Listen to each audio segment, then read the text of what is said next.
moja nataka niwasaidie. Nyie mshakula yamini, Mungu kawasikia. Na nitafanya hivyo. Ila liko jambo na ni tatizo kwetu. Wana CCM. Si watakuja? Si watakuja? Tuache waje. Sawa sawa? Lakini tuna utaratibu pia wa kutowakataa. Ushanielewa? Hatuwezi kukuambia kwamba hatutokupa. Kwa hiyo waache waje, wawe 5 6, kila mmoja mpambe ameremete utakavyoweza kumpamba, ataondoka. Lakini wewe la kwako si la Kitila. Umekula yamini hapa, si ndio? Sasa mahala baada ya pale ndio niwafundishe namna ya kuungama kwa Mungu. Kwa sababu umetenda dhambi. Naungama Baba ya kwamba nimetenda dhambi kwa kutotimiza yanipasayo. Nasikitika sana. Natubu. Nataka kuziacha. Walikuja wagombea 7. Nikawaambia wote nitawapa. Ila nimempa mmoja tu, Profesa Kitila Mkumbo. Baba unisamehe kwa maana hao wenyewe mwana kulitafuta, mwana kulipata. Hapo vipi?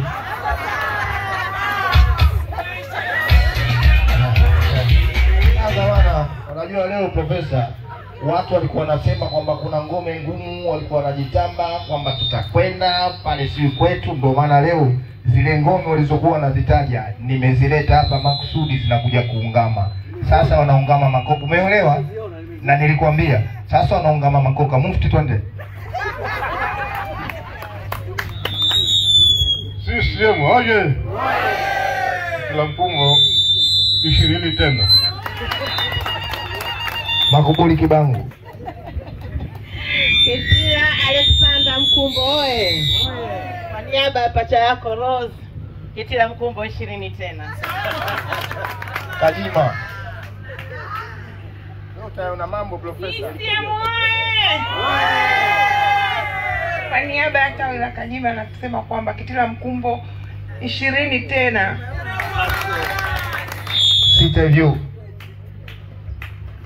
Kitila Mkumbo oye!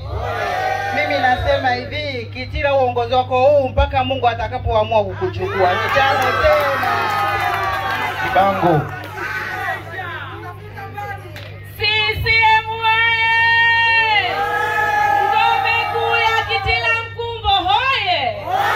Kitila Mkumbo, makuburi ni yako, Kibangu ni yako, 20 mara 20 kama alivyosema Bi Mkubwa. Kama kuna mwanaume katika kata yoyote anaweza kufanya hili lilolifanya mimi, aje tumpe milioni. Kama kuna mwanaume anaweza katika kata yoyote ya Ubungo, aje kula kiapo cha hadharani. Tupelekeni ITV, tupelekeni wapi, kokote mnapotaka. Hii Kitila ngome yako. Na hapa muongozo na hapa muongozo na Mikongeni ndio kituo chako kikuu, na mashambulizi yanaanzia hapa. Tuendelee na ratiba. Jamani, mheshimiwa, niwaombe tu kwamba muda si mrefu baada ya kumpa mheshimiwa hapa ataongea kidogo, atatuaga. Ana kikao na mheshimiwa waziri mkuu kwa mahaba na mapenzi na kutujali sisi na kuijali ngome yake, ndio maana mnamuona hapa. Tutamuomba Baba Ving'ola vinamsubiri vimkimbize akachukue treni, na watu kule katika treni wamesimamishwa kwa ajili yake. Tunawatesa watu kule kwenye treni kwa ajili yake, watu wa mwongozo. Mnaona mahaba huyu mzee wa watu hii. Akitoka pale anaingia Dodoma moja kwa moja kumzuki kwenye kikao cha waziri mkuu. Basi tumwache aseme neno, atoe shukrani, tumuage, sio tuendelee na mkutano. Au mnasemaje? Karibu mheshimiwa Profesa. Oye, nimewasikia ndugu zangu, Mungu awabariki sana. Ninaomba mniruhusu. Asanteni sana. Nilikuwa naomba mwenyekiti hapa, wewe bwana ni zaidi ya mwenyekiti. Kwani nikimfanya kwa kampeni manager yangu kuna ubaya? Tenda haya kuna tatizo? CCM oye! Asanteni sana, Mungu awabariki. Mmenipa amani sana. Asanteni sana.